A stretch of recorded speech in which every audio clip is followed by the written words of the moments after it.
سیاسی صورتحال کے باعث وزیر اعظم عمران خان نے کابینہ اجلاس ملتوی کر دیا ہے۔ اسی پر مزید تفصیلات لیں گے۔ ڈان نیوز کے چیف رپورٹر ثناء اللہ خان نے ہمیں جوائن کیا ہے۔ ثناء اللہ بتائے گا کہ اجلاس کیوں ملتوی کیا گیا؟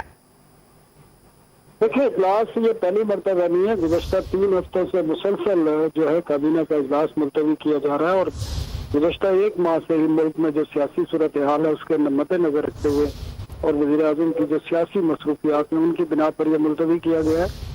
اور آج کیونکہ کور کمیٹی کا اجلاس تھا پی ٹی آئی کا، اور جس میں جو اپوزیشن کی تحریک ہے جو لانے چاہ رہی ہے اور لانگ مارچ ہے، اس پر تفصیلی بات چیت ہوئی ہے، اور حکومت جس طرح کے آپ کو نظر آ رہا ہے کہ دباؤ میں محسوس بھی کر رہی ہے، اور اس کو مد نظر رکھتے ہوئے یہ اجلاس ملتوی کیا ہے۔ اور جتنے بھی ارکان پی ٹی آئی کے ناراض ہیں ان سے رابطے کا فیصلہ کیا گیا ہے۔ گورنر سندھ عمران اسماعیل آج لاہور پہنچ رہے ہیں، اور وہ علیم خان سے ملاقات کریں گے، کوشش کریں گے اور ان کو منانے کی کوشش کی جائے گی۔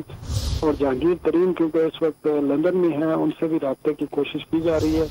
وزیر اعظم نے ٹاس دے دیا ہے، اور اب کوشش یہ ہے باقی بھی جو نیشنل اسمبلی اور پنجاب اسمبلی میں ارکان ناراض ہیں ان سے بھی رابطے کیے جائیں گے۔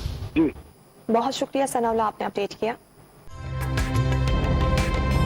تازہ ترین ویڈیوز کے لیے ہمارا YouTube چینل سبسکرائب کر کے بیل آئیکن پریس کریے تاکہ آپ کو ملے ہر اپڈیٹ سب سے پہلے۔